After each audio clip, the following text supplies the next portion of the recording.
Oh, I need a drink.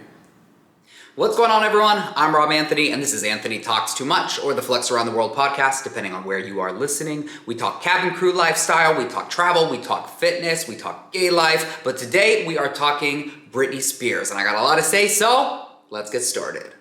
Now, as many of you know, the New York Times just put out an amazing documentary called Framing Britney Spears. We're gonna dive deep into this. We're gonna go over what the documentary talked about, what it didn't talk about. There's definitely a lot that it left uncovered. There's a lot more going on than you guys are even aware of, but I would just like to say, first of all, welcome, hello to the general public. The Britney Army has been waiting for years for you guys to come and join us on this mission, because for so long, people have been saying, what's going on with Britney Spears? And I think that is the wrong question to ask. Why was nobody asking for so long? What has happened to Britney Spears? And finally, with this documentary, they have. And now the general public is catching on that something hasn't been right for a very, very long time. Now, a lot was left out of this documentary, but it was a good starting point for the general public to see what has happened to Britney Spears over the years and why is she in this conservatorship still. We're also going to go over the documentary, talk about the three kind of labels they projected onto her that the documentary showed us, and I'm going to fill in some of the gaps of what was left out in regards to what's happening with the conservatorship case. Now, the big question here that I want everyone to think about is the most important one, because we're not denying that perhaps this conservatorship was put into place for a reason. Obviously, we know Britney was going through a very hard time during 2007, 2008. I'm not going to repeat it because that's the great thing the documentary did. It explained all of that in great detail and showed the chronological events leading up to kind of this breaking point. The main question I want to address is, why is this conservatorship still in place? And that is what Britney fans, Britney Army, the general public should be asking. So now you guys are finally caught up on why and how it was put into place. Now the question is, why? Still to this day, after 13 years. It doesn't make sense, right? Just some basic things about the conservatorship. It was put in place in a time where Britney's family thought they were losing control of their daughter. Now, I totally get that, and I do actually think that both parents had good intentions when this started. Britney was obviously going through a really rough time. She was susceptible to a lot of outside influence that they thought was bad. They really needed a foolproof way to kind of take control of their daughter's life, because I do think they really were worried at that point in time. However, the arrangement was supposed to be temporary, and somehow along the way it turned from temporary to permanent to even what the attorneys themselves on Jamie Spears' side called a hybrid business model, meaning they viewed the conservatorship as not only something that was a way to protect Britney, but also very good for her business. Now, that's a conflict of interest right there, because a conservatorship is just supposed to be protecting someone, taking care of them, people that generally can't care for themselves. It's not supposed to be a way to run a business empire. So again, I'm not denying that the conservatorship had a purpose in the beginning, but there is two sides to every story. The documentary did show us that there is some medical underlying things that we may not know about, but I think, and the majority of the Britney Army fan base thinks, there's really nothing there. Maybe she's bipolar. Maybe she does suffer from anxiety or depression, but these are all normal things that people in everyday life still manage to run their everyday lives with. They don't need other people literally controlling them and stripping away their rights simply because they have a mental health condition, which we also have never seen any evidence of. All we know was that there was some document from a doctor and an attorney on Britney's dad's sides where they decided over about 15 minutes of talking to Britney during that time that she wasn't able to hire her own counsel. The big problem that we see that Adam Streisand was talking about, where he wasn't able to represent her like she requested because of this so-called underlying medical condition that has never been released to the public. Now, even if that was the case, even if there was a medical condition then, even if both parents thought this was the best way to kind of get a grip on their daughter's life, it was supposed to be temporary. So why and when did this change exactly? It happened around the circus tour, or Britney's huge comeback. As you know, Britney made a huge comeback with Womanizer, Circus, that whole era. But this was essentially just years after she went on TV, after her breakdown, after the conservatorship was put into place, after Blackout and that whole album, she was still working. If a woman has such a detrimental mental health condition that she needs all of her rights stripped and someone to monitor her 24/7, tell her to take her medication, who she can hang out with, drive her around because she's not allowed to drive.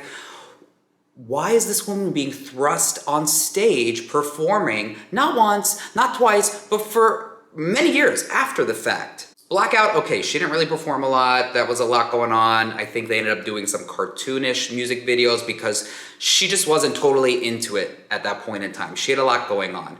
We get that. Now, Blackout was one of her best albums, so it's interesting that her art was so good at the time, that her personal life was so dark. But once Womanizer and that circus era came around and that big, huge stadium tour came around, she was really working extremely hard. And anybody, even if they're not a big Britney fan, that went to that concert said that, wow, she's back, this is the best thing I've ever seen.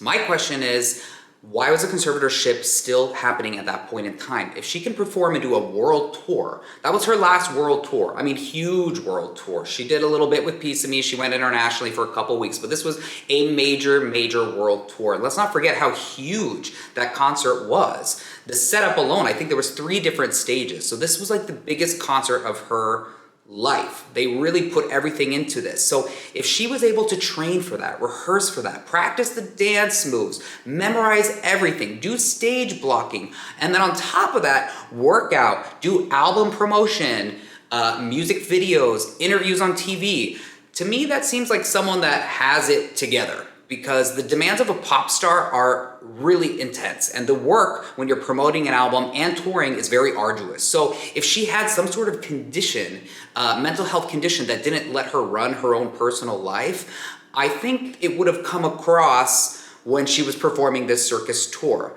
Then after the circus tour, she goes on, she does the X Factor, she does so many things. So as you all know, and as the documentary showed us, Britney has been working consistently since the conservatorship was put in place. Now, Jamie's side uses this as their defense. Look how good she is, she bounced back, we saved her from financial troubles, her business is growing, she has so many opportunities. Yeah, that's great. That still doesn't justify the fact that she has a conservatorship over her personal life. There's 2 parts to this conservatorship, let's remember. There's the business side and the personal side, right? And you can have 2 separate things. You can have a conservatorship for the business side of things, and maybe Britney wants that. Maybe it's too much for her to handle. I mean, I would want that. She has said she's fine with an outside fiduciary firm kind of managing her assets and her business empire. But why does she have somebody, literally some random woman, once Jamie stepped down, controlling her life? It's a little strange for someone that's almost 40.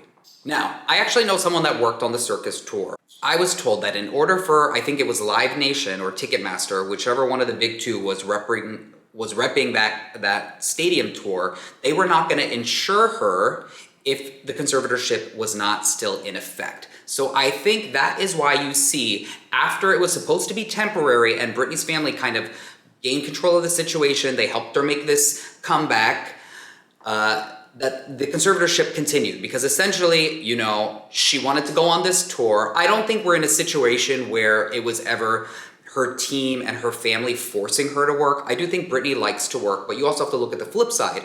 All this woman knows is working. To suddenly take that away from her when she's going through personal struggles, she's gonna have no outlet, right? I mean, when people are going through things, they wanna work, they want distractions. You have to kind of work through all of that. You can't just sit around at home. Now the circus tour comes in. All right, so they have to continue it in order for her to continue this tour and do some other business opportunities. So why then after that? It was just like it's kept slowly getting extended to the point where almost, I think, Britney, her team, and everybody was so used to it, she almost became complacent. And I think once you're in a situation like that for so long, you're gonna normalize it and justify it in your mind. Let's not forget, Britney also has kids. That's a major component here. And that was a major component when the conservatorship was first put into place. And I believe that her team or her dad kind of used her kids as a justification for this. You know, oh, we need to get your visitation back. It's gonna help strengthen your custody agreement. So pretty much you should just go along with this conservatorship, you know, so you can continue to work, let other people like manage all the business, and then see your kids. I really do think Britney's kids are part of the reason that she was just okay with this and why it has now been extended so long, and now she's in a situation where she can't really get out. But I just wanna have you start to think, why is this conservatorship still in place? And I think that is something important that the documentary showed us, right? There was 2 great things about the documentary. It put everything that happened to Britney in perspective, And it also makes us question, why is this still happening now? And why is it so hard for her to get out of when it seems like from the outside and everything she's done, she's doing okay. And she's made it clear that she isn't happy with the arrangement. She isn't happy with her father being in charge of her personal person. And she's making moves to try and get out. Now, let's talk about the Instagram, because this is something that really bothers me, and this is something that people have been saying for years, and I'm glad now the documentary has come out, so I hope everybody shuts up about this. I'm sick and tired of hearing, what's going on with Britney? Her Instagram posts are really weird, she seems off, etc., etc. The problem with this is it pushes the narrative that she does need this conservatorship, right? If people start to think she looks off or not all there, they're gonna justify having the conservatorship over her personal life. Now, think about this in a different perspective. Instead of thinking, what's wrong with Britney? Why are we not asking, what's wrong with the situation that's causing her to act like this? That's how you have to start thinking. It makes me so angry when people say she looks crazy. What I would say about this is, think about the situation she's been in for so long. Since essentially the time she was 25, she has pretty much been isolated in terms of her personal life. Yeah, they've thrown her on stage. Yeah, she talks to people all day in terms of promotion and business things. But does she really have a lot of personal relationships? Is she working her social behaviors in that way? Not really. Imagine being a pop star, you already have so much protection, people basically running your life as is because it's so hectic. But then on top of that, you have a conservatorship where, for instance, when she was in Las Vegas, her dancers had to sign NDAs and they can't even hang out with her except for whatever sort of group dinners or group events that her management organized. So this is a woman who's around people all the time, but probably feels very lonely because she has a very small inner circle, and her inner circle has to be completely approved of by her father for the longest time, and then this other woman, Jodie Montgomery, who came in later once Jamie stepped down temporarily as her conservator. So I want you guys to just put this in perspective in your mind for a little bit. Imagine how you have felt during COVID, how alone you've felt, how bored you've been in your house, how tired you are that you can't do normal things. That's pretty much been Britney's life for a really long time, at least when she wasn't working during this conservatorship. So since 25, she has basically had no personal liberties. Can't drive a car, can't do any of that stuff. Imagine what that does to your psyche on a very subconscious level, right? You're having your rights stripped away. You're having other people manage your entire life, tell you who you can hang out with, vet everybody that's coming in and out of your door. You have to get permission to have your boyfriend come over and spend the night. I mean, this is not normal for someone who's an adult. So that alone makes you start to think and probably act like a child. A lot of fans that go to her meet and greets, they even comment that she's very shy, she's very socially awkward, even anxious. I'll even tell you, I definitely think she has some sort of social anxiety, and I think it's partly because of that level of fame that she reached and how she was hounded by the paparazzi, which the documentary did a great job of showing. And that's something I really want you guys to take away from this, because that does not exist anymore. First of all, there's no one even close to the level of fame that Britney was. We have the Kardashians, we have Taylor Swift. These are all hugely famous people. Of course, the Kardashians go outside, they're gonna be photographed like crazy, but nothing is to the level that it was with Britney. And I'll tell you why. You have to remember, there wasn't any cell phones during this time. So the narrative about celebrities really came from the media. And if a celebrity wanted to make a statement, they had to either write a letter to fans from their website, put out a press release, or what have you. They couldn't just talk into their camera phone or put something up on Instagram. So that's why the paparazzi craze was so huge, because that was the only way we had a glimpse of the celebrity's life. Product placement. So not only does she have this extreme isolation in her personal life, but think about the fact that now the very essence of what she's under, which is supposed to protect her, is isolating her so much that maybe it is making her a little bit mentally ill.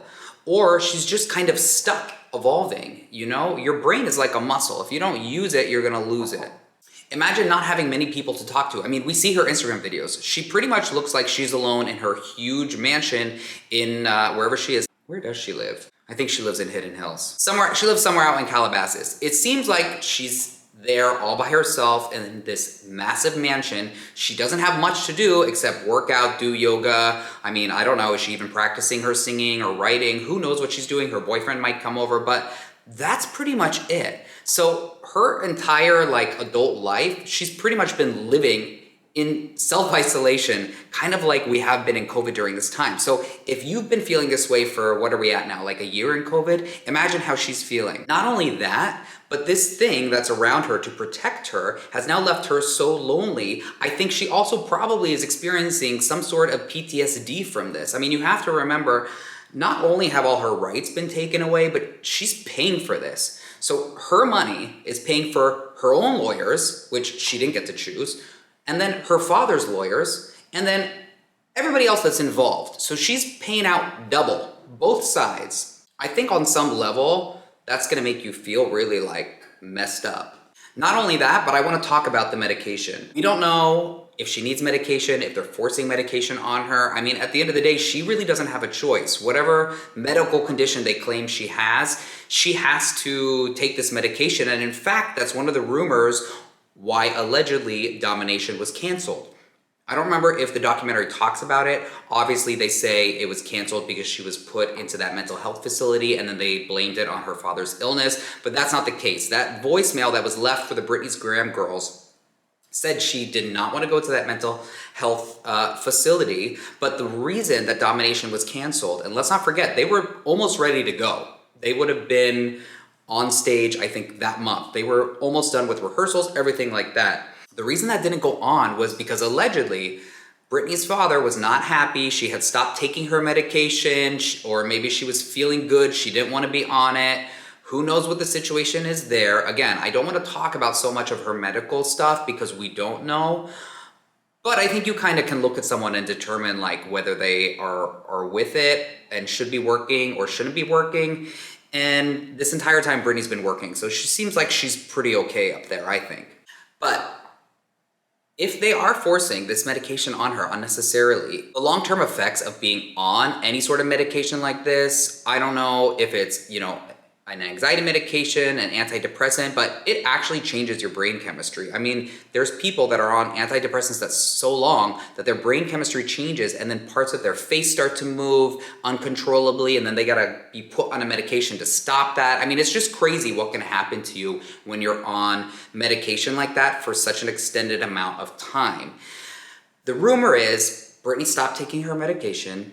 Her dad said, you gotta take your medication, and if you don't, I'm gonna cancel the tour. The one thing you wanna do, and Britney was happy to do this tour. I think she was even more excited about this tour, about Domination, than she was about Piece of Me, because Piece of Me was really a greatest hits show, which Domination was gonna have, but Domination was gonna be fresh, sexy, she had a lot more artistic control. They brought in really great artistic directors. So people were excited. She was going to do songs she hasn't done in a long time, probably some newer material. So she seemed really into it. And I think she was really happy to kind of start showcasing this newer material. So she didn't take the medication. The father said, you better take it. She didn't want to. So he said, I'm going to pull the plug on the show. And he did. And that's where we're at, allegedly. Now, let's go back to 2007, 2008 really quickly, because I just want to touch on some things. People can say, well, why didn't Britney leave Los Angeles? If the paparazzi were so crazy, why did she stay? She seemed like such a simple girl. Why didn't she just move back home, or her mom took her back home? You have to remember at this point in time, she had kids. She was in a custody battle. So she's not, first of all, allowed to take them to Louisiana, and she's not gonna go to Louisiana herself and leave her babies behind. So she had to stay in LA. So that's why she was there. So I don't think you can say like she should have left. That wasn't really an option that was available to her. Now, where was her mom? Because her mom and her were very close throughout much of her career, almost like a rock for her. And all of a sudden she disappeared. And they did have a falling out at this time. I don't really know what happened, but it was for quite an extended period. And it was kind of around this time. And that is why Lynn had such a difficult time when Britney was really going through this with other people. There were other influences in her life. She couldn't get control of her daughter. And that's why I think she agreed to let Jamie proceed with this conservatorship. Now, I don't think the conservatorship was Jamie's idea, and this is something that the documentary left out.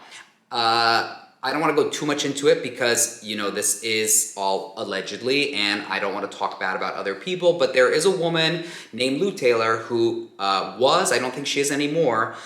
She owns a company called TriStar Entertainment, which managed Britney's estate, basically.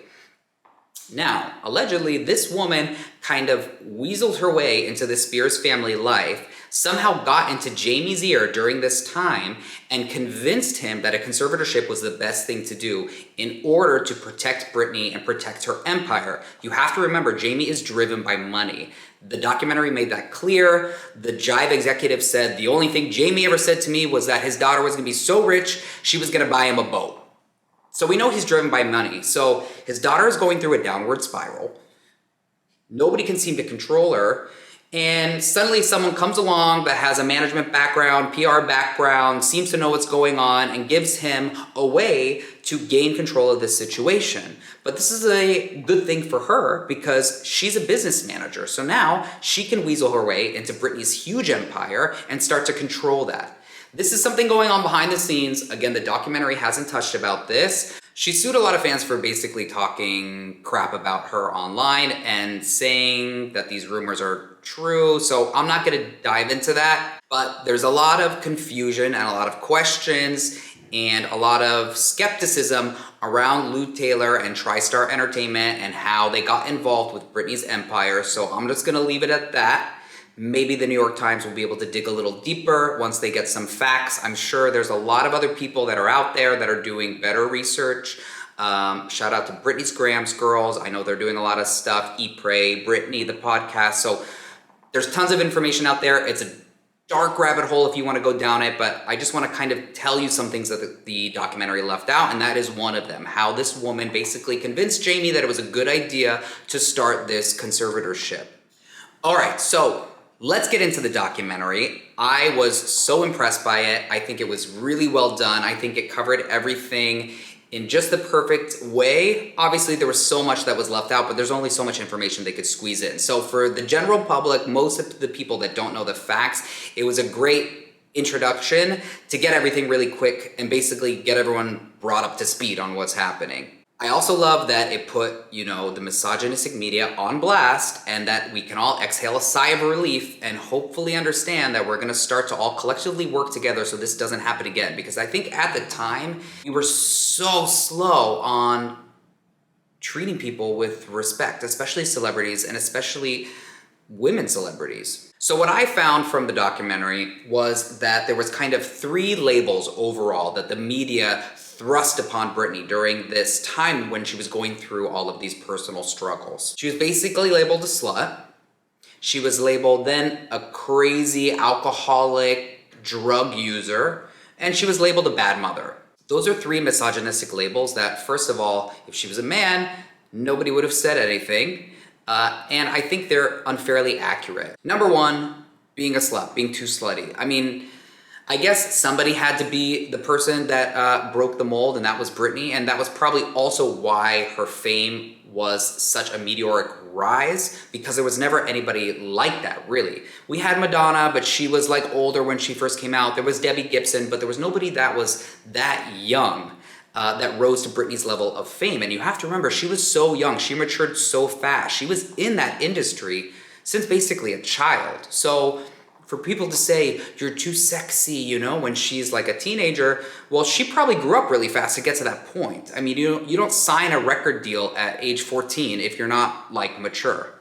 So I think how the media turned on her when she was starting to age in her career, I'm talking like turn into an adult. Because remember, she came out when she was like 15, Baby One More Time. I think she was recording at 13, 14 when she started promoting. I think she was only 15 or 16, so she was very young. When she danced at the VMAs with that python, she was just turning 18. And the year before, when she stripped off in that sequin body outfit, she was definitely underage. She was under 18. Britney was always walking that line of being, a young woman, but, sexual, but also relatable. But why does that have to be a bad thing? And why does it have to be so scary for women to be sexual, especially at that time? I mean, I'm not gonna go into it because the documentary did an amazing job, but the amount of criticism over what she wore, her breasts, being a virgin, come on, who cares? These are things that nobody's asked about. I mean, is anybody asking any female celebrities today about their boob job so much? I mean, she even went on SNL and made a huge skit about this because it was such a big thing. And I think you have to remember with Britney, everything was blown out of proportion. When she had that 24-hour Vegas marriage, I remember she went on TRL and she was basically just like, yeah, we got a little carried away, whatever, it was Vegas. I'm sure many people here have been doing far worse things in Vegas. And, you know, just in terms of the overall commentary about her life, just imagine being in your mid-20s and having a camera follow you around 24/7 and what sort of things they would have documented for the world to see. I think we all would have looked a lot worse off than Britney Spears did. But anyway, she's too sexy, you know, this whole thing. And basically then, because, oh, she dresses sexy, her outfits are sexy, whatever, and she must have cheated on Justin Timberlake, she's a slut. I mean, it's just the typical like high school quarterback, cheerleader scenario, right? Where Justin gets away scot-free and everything is Britney's fault. Even though both parties had sex together, it's all Britney's fault and she's a slut. And I really do think that Diane Warren should apologize. I hope this puts some pressure on her. I don't know if Justin will. I think he's going to be too proud. And I think Britney's even over it at this point. She probably just thinks they were both young. I don't really think she blames him. But I don't agree with, you know, what he did, especially if we're going to get into Janet Jackson. That's a whole nother thing. But he's clearly stepped on women to get where he's at. But Diane Warren, you're supposed to be a journalist. I mean, justifying that someone is talking about wanting to shoot Britney, she didn't even seem like she was upset about it. She was just like, well, you know, she said that because it's just so hard to parent people when you're around. So turn off the TV. That should have been Britney's response. Like, I think she even said, it's not my job to babysit your kids. She's a pop star. She's a performer.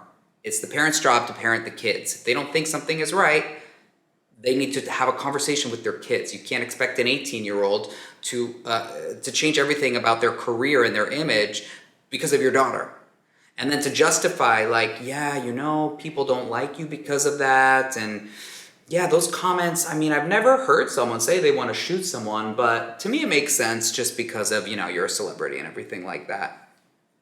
What? How is that journalism? I mean, she was basically putting Britney in a corner in all of these questions to essentially admit that everything was kind of her fault. So, you know, I study journalism. I don't think that's good journalism. I think that interview was really sad. I think it would make her look a lot more credible if she takes accountability for really being unfair to Britney and not providing an opportunity for both sides of the story to be told. I don't think it was very fair for the media to portray her as kind of this slut because she was just, at the end of the day, you know, a young woman that was working and growing into her own sexuality the same way that everybody her age was. That should have been celebrated, you know. In fact, that should have been a reason to be proud of her and talk about growing into womanhood, because you have someone right there doing it in front of your eyes. You know, it's going to be a transition.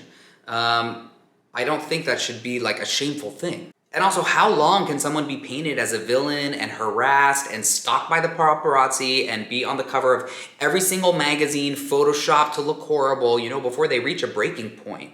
Now, speaking of the breaking point, I am really glad that the documentary put into perspective what actually happened on that night with the umbrella, because I had actually forgotten over the years the actual circumstances around that. The second label that I am not happy about that the media gave to Britney was that during this time that she was having this breakdown because she was basically an alcoholic or taking drugs or partying too much. Yeah, Britney was partying. I'm not going to deny that. There's pictures. We all know what happened. She was also in her mid-20s. It's pretty normal for people to want to go out, blow off some steam, you know, and it's not like she was waking up at 8 a.m. and drinking a liter of vodka. I don't even know if any of that has been proved, if she was taking drugs. I'm sure she dabbled in stuff. She's a celebrity. She's going to go out to clubs. People are going to give her things. And that's where I'm going to say, okay, to the parents. If they were really so concerned at the time, they thought that was a good idea. But I don't think it's something we saw in Britney, like spiraling out of control where she was partying all the time. There was just a brief period of time during that whole divorce and custody battle where she went out a couple times with Paris Hilton. Like, it's really not that big of a deal, but everyone caught onto this narrative that, yeah, she's drinking and she must be taking drugs and she needs to go to rehab. And like, everybody was just talking about her substance abuse issues, which was never proven. And nobody was really thinking like, oh, this woman needs help. Like, what's wrong? Like, maybe this whole situation is not good for her. Maybe she needs a break. Maybe we need to ease up. Maybe we should put some paparazzi laws into effect, which actually came into effect years after everything happened to Britney because people saw how crazy that was. So I think that's also why the paparazzi are not as insane, because there's more protection for people now in California. And also, you know, once the cell phone came out, the pictures aren't that big of a deal. But this whole narrative of, you know, she's drinking too much, she needs to go to rehab, it wasn't really fair. I remember Craig Ferguson did this whole monologue about how he wasn't going to make fun of Britney at the time because basically she was an alcoholic with substance abuse issues, and you know, it's not nice to make fun of people for that. But why are you telling that to the general public when you don't even know if it's true? Why was nobody at the time talking about the responsibility of treating her like a human being? Everyone just assumed she was this alcoholic all of a sudden with no proof, and there was really not much truth to that. And then they called her crazy because she shaved her head. Well, I think she shaved her head because she was fed up. And like the guy said in the documentary, that was Britney's way of saying, I quit. And I think that was the other problem with that incident. They said she shaved her head, she must have taken drugs, she needed to pass that drug test. I think Britney was just like, I am done. Whatever you guys think of me, F you, I'm gonna do my thing, and I quit. I am not your pop star, I'm not your celebrity anymore. I'm not gonna have this perfect hair, this perfect image. Like, I'm done. You have broken me. That was Britney saying to the world, you broke me down and I'm never coming back. Interestingly enough, there was a song about this called Mona Lisa, if you want to dig really deep, and the lyrics are quite eerie because she basically talks about herself. She talks about a pop star that had it all. She was brought up, then she was tore down. When she came back, she was basically like a clone of herself, a robot, not the same person, a shell of a person. So the parallels between her real life and the lyrics of that song are quite interesting. This is a song that was never released, but it's out there in the archives. Go check it out. And I just want to say, imagine having a camera in your face on your worst day, and then think about what Britney was going through. She had all of that crazy paparazzi. She was in the middle of a divorce, or had just decided to divorce Kevin Federline, you know, and this is a woman who has said for years, this isn't a secret, she has said for years she wants to get married, she wants to have kids. She's just a simple girl from the South that wanted to raise a family. If you watch older interviews of her, she never even thought she was gonna be around this long. There was one interview where they said, like, you know, are you gonna do this forever? Do you love to perform? And she was like, I love to sing and dance and it's fun for me to go on stage, but it's not my life. You know, I wanna raise a family, I wanna have kids. She's just a simple girl that really wanted to fall in love. She thought she was in love with Justin. She thought they were gonna be together forever. So that was probably a hugely devastating breakup for her. And I mean, I don't know about you, but I have friends that had huge relationships in high school, and when that ended, they were messed up for years. So let's remember, she had 2 kids back to back. Most likely, she probably had postpartum depression. So she's a young mom, she just had 2 kids, the dad is not in the picture, she's in the middle of a divorce and a custody battle, like she's got a lot going on. So I'm glad that the documentary reminded us that this wasn't just something where she went crazy, she took an umbrella and she beat the paparazzi's car. Like, this was months and months and months in the making leading up to this. And then on that specific night, the circumstance, I mean, she had just shaved her head, she had just tried to like see her kids with Kevin, he said no, so she was pissed off, and the paparazzi wouldn't leave her alone. Her friend is like, please leave her alone, like this is not a good time, and they wouldn't let up. So of course she snapped. I mean, I would do that probably on the first time I'm annoyed, not after months and months and months. So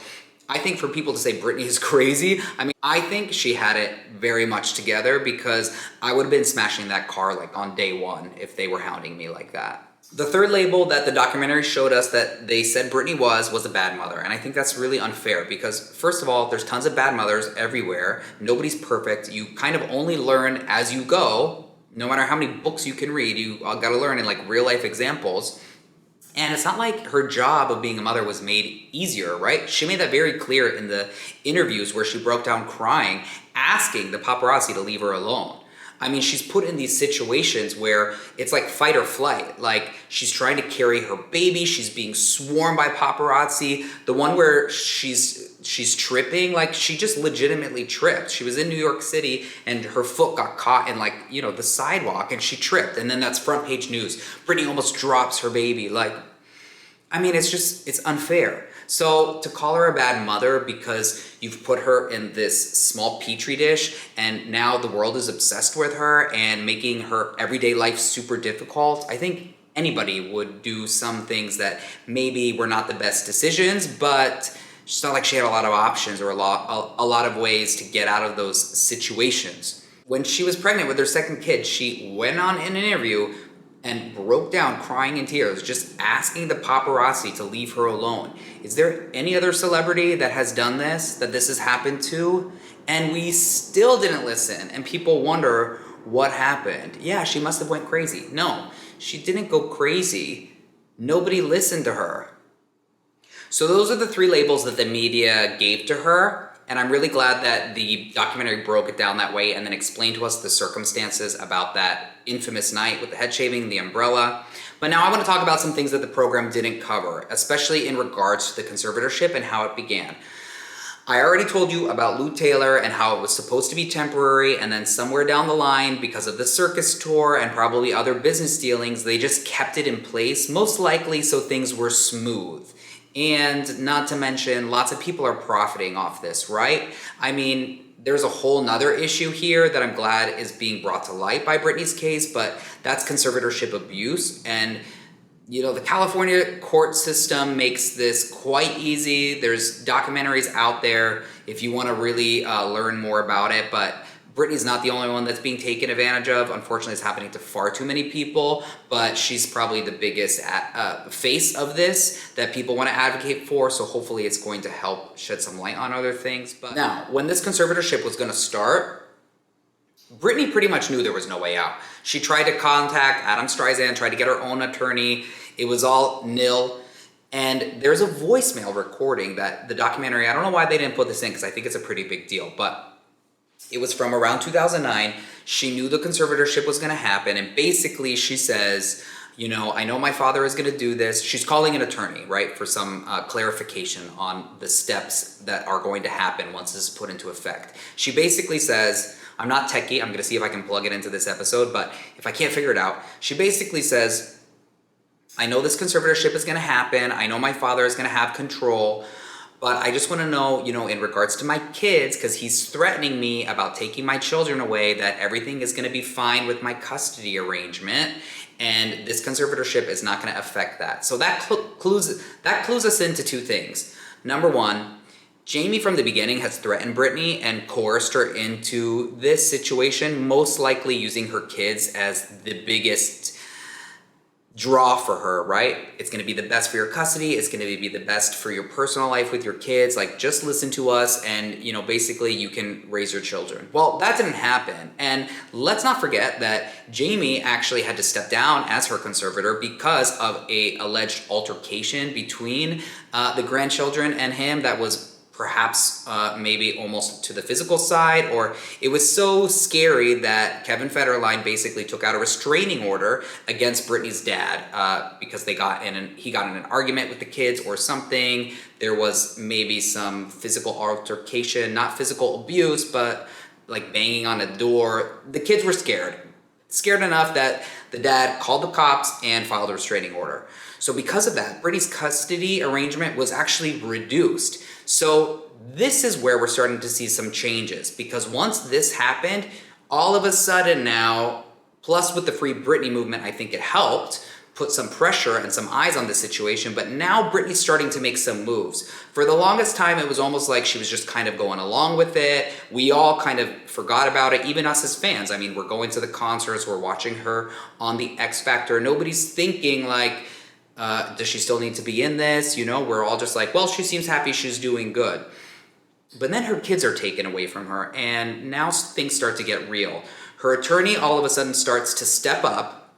This guy who she never chose to represent her, who for the longest time was basically just going along with this conservatorship and not really advocating for her, has now started to make some moves. He's made it very clear that Britney will not perform until her father is not involved, at least in the personal side of her conservatorship, that she is afraid of her father. This is in court records saying she is afraid of her father. And they made it clear to put in the court records that Britney wants this not to be secret. She does not want this to be sealed, and she appreciates the support and information being passed on to her fans.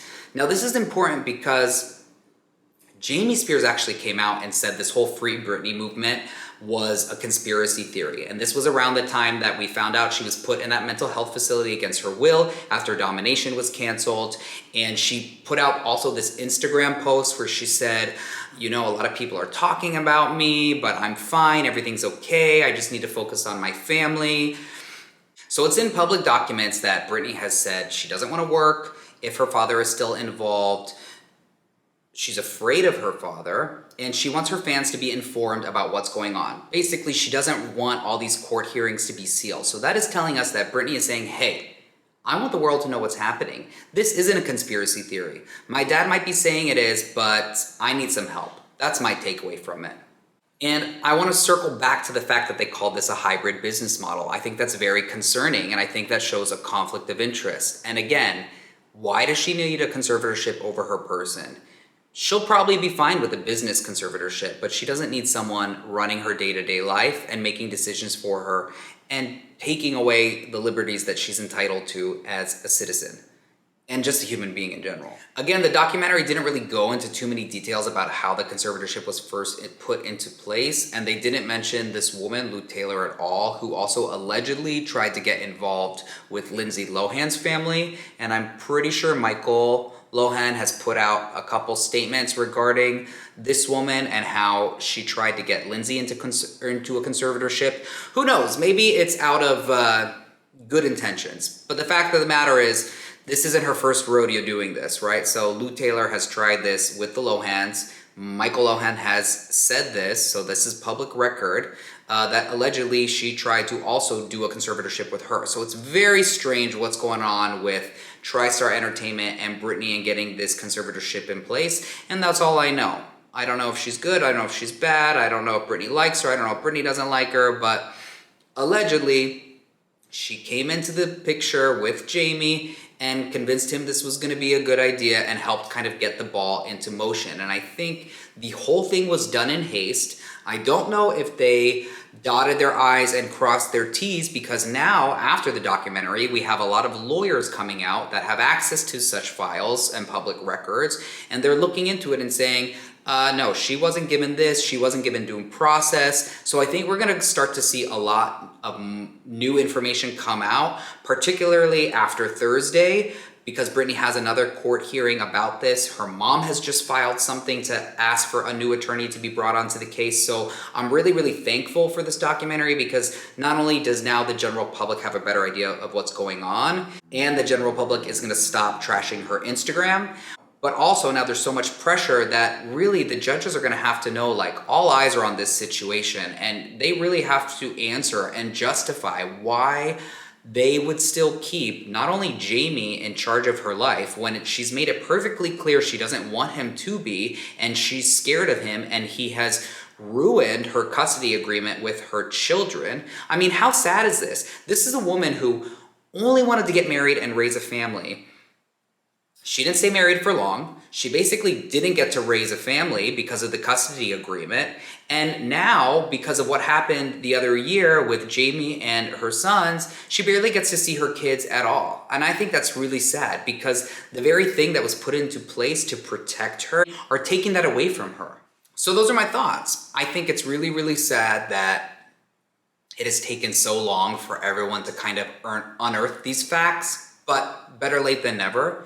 I hope the general public continues to rally around Britney and ask questions and keep the pressure on this case. And I think also give her a little bit of slack, because we don't know what she's going through.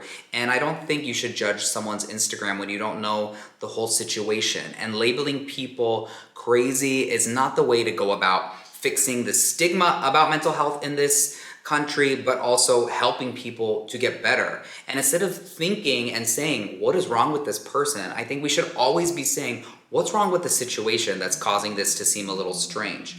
Even I will admit that her Instagram seems a little strange, but we don't know if she's actually editing these videos and putting them on herself. This could be her social media manager. I mean, I don't think they're like forcing her to record these things and upload them herself. Maybe she is. Maybe she's doing it because it's her only outlet. Maybe she is trying to send some sort of signals. Or maybe she really is just being forced to take medication unnecessarily, and it's really starting to warp her brain. I mean, has anyone ever thought to consider this? If she's in a conservatorship and they're forcing her to take medication, which the Britney's Graham voicemail alleges the reason the Domination show was canceled, and she doesn't need to be on this medication, or maybe, she could make some decisions to go to her own doctors or try some other doctors and try some other things, but she can't do that because she can't make those decisions about her life.